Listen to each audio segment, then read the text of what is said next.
So, students, welcome back, and this is Study Sport India, and we are continuing with inclusive education.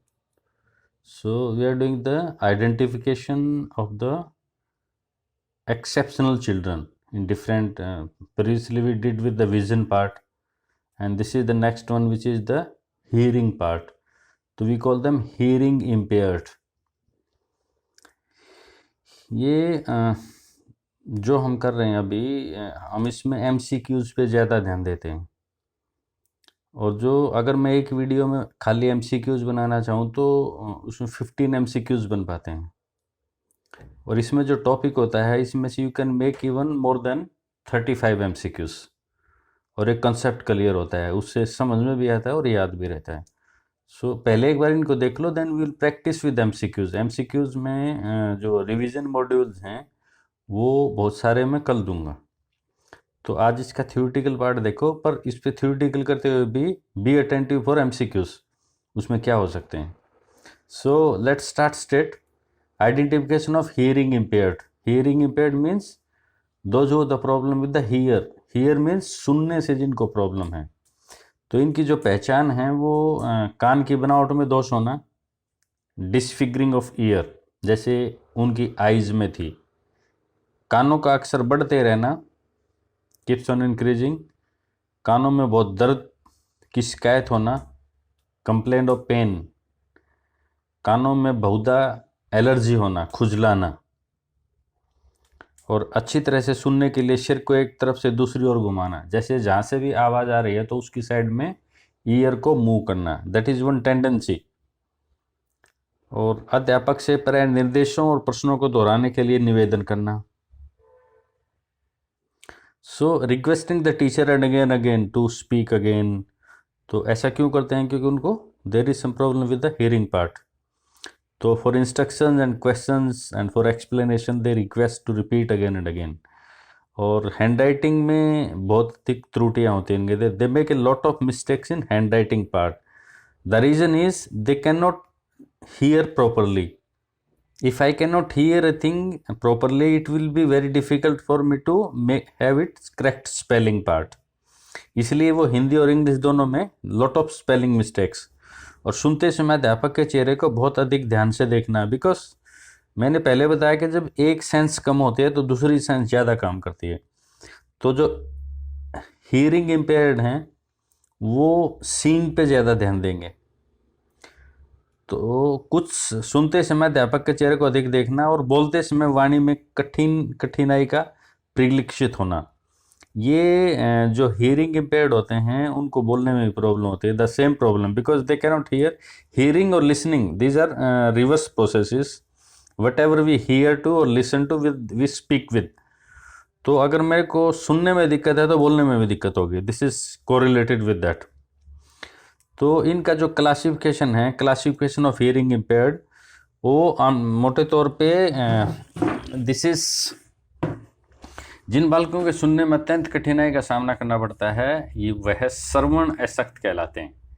श्रवण अशक्त, hearing impaired. इनमें जो सुनने की capacity होती है दैट इज 1 to 139 डेसिबल्स. ये डेसिबल इज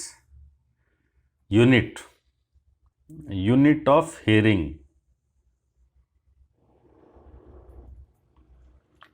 MCQ, यदि यह 130 dB से ऊपर हो जाए तो वह ध्वनि दर्द की संवेदना देती है, वो दैट इज वेरी पेनफुल.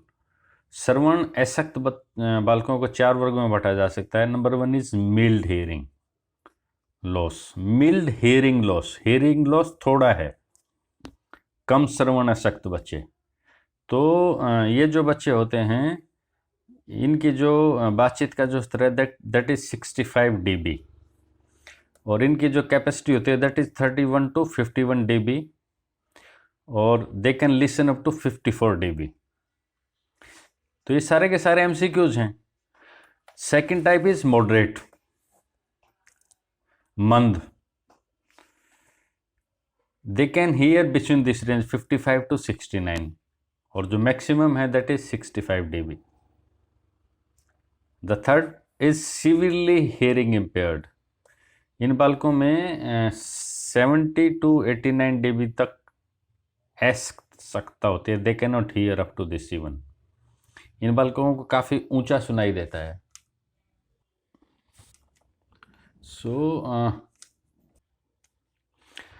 सो इनको जो एजुकेशन देना है इस तरह के बच्चों के लिए, उसमें teaching technology that is to be used. और विशेष तौर पे जो है इनको इन बालकों को शिक्षा प्रदान करते समय पाठ पढ़ाया जाता है, दैट इज़ रीडिंग पार्ट। और साथ ही इन प्रश्नों को उत्तर देने हेतु प्रेरित किया जाता है, इनकरेज करना। यह भी देखा जाए कि बालक पढ़ाई गई बात समझ में आ रही है या नहीं, यानी कि लिसनिंग आए और उससे अंडरस्टैंडिंग डेवलप हो, और देन स्पीकिंग ईजी होता है थोड़ा सा। इन बालकों को शिक्षा देने के अलग अलग सहायक सामग्री टीचिंग एड प्रयोग करने चाहिए बहुत ज़्यादा, बेसिकली जिसमें पिक्चर्स हैं, चित्र हैं, मॉडल हैं सॉरी, मैप्स हैं, शेप्स हैं, सिंबल्स, साइंस हैं। तो इस तरह की teaching add should be used continuously. और श्रवण अशक्त बालकों का अवलोकन भी किया जाता है, इनका ऑब्जर्वेशन होना चाहिए। और इसमें what should be the points to be taken care, क्या क्या सावधानी रखनी चाहिए। टीचर ट्रेनर जो होता है वो विषय का अच्छा ज्ञान होना चाहिए उसको, ये सभी के लिए कॉमन है, कोई भी इम्पेयरमेंट हो। अच्छी शैक्षिक उपलब्धि होनी चाहिए और कक्षा का शिक्षक से काम लेने में आत्मविश्वास का अनुभव हो। तो दीज आर ऑल रिक्वायरमेंट्स। ये जो श्रवण अशक्त बच्चों के लिए रोचक और तकनीकी प्रोग्राम होते हैं, टेक्निकल प्रोग्राम किए जाते हैं। यह कार्यक्रम रोचेस्टर तकनीकी विज्ञान संख्या में बने हुए अशक्त राष्ट्रीय तकनीकी संस्थानों में उपलब्ध हैं। So this is an institute, Rochester institute of technology. श्रवण अशक्त बालकों को कंप्यूटर के द्वारा शिक्षा प्रदान की जानी चाहिए। इसकी अधिगम से संबंधित कमियों को निकाल कर इन्हें अभिप्रेरित किया जाए। बच्चों की लर्निंग में प्रॉब्लम है तो उसको बहुत ज़्यादा उसको फोकस नहीं करना, बल्कि उनको मोटिवेट करना है। इसके लिए स्पेशल टीचर होने चाहिए जो ट्रेंड हो इसी काम के लिए। और जो एजुकेशनल फैसिलिटीज़ की अगर हम बात करें तो use of audio visual aids, vocational training, then auditory training, training for the ears, listening, reading and speech training, and nursery education. So communication techniques can be changed for these hearing impaired। और इसमें जो सबसे अच्छी चीज़ें हैं that is use of sign language। American भाषा के चिन्ह हैं वो साइन करने से पता लग जाता है कि बच्चा क्या कहना चाह रहा है। तो श्रवण अशक्त बालकों के लिए दिस इज़ वेरी इंपॉर्टेंट। उसमें अंग्रेजी भाषा के चिन्ह भी हो सकते हैं और अमेरिकन भाषा के भी हो सकते हैं। देन इज लिप रीडिंग, ओस्ट पठन, ये use of lips for reading. यह वह विधि है जिससे अंतर्गत बालकों को होठों के हिलाने के द्वारा शिक्षा दी जाती है। इसके द्वारा शब्दों और वर्णों को पढ़ने की शिक्षा प्रदान की जाती है, lip reading, this is one technique. तो कुछ ध्वनियाँ ऐसी हैं जिन्हें होठ एक जैसे हिलते हैं, तो दैट इज ए प्रॉब्लम। अशक्त बालक सामान्य गति से बोले गए वाक्य को केवल 25% ही समझ पाते हैं। अगर हम बोलें इजीली नॉर्मल लैंग्वेज में तो भी they find it very difficult to understand.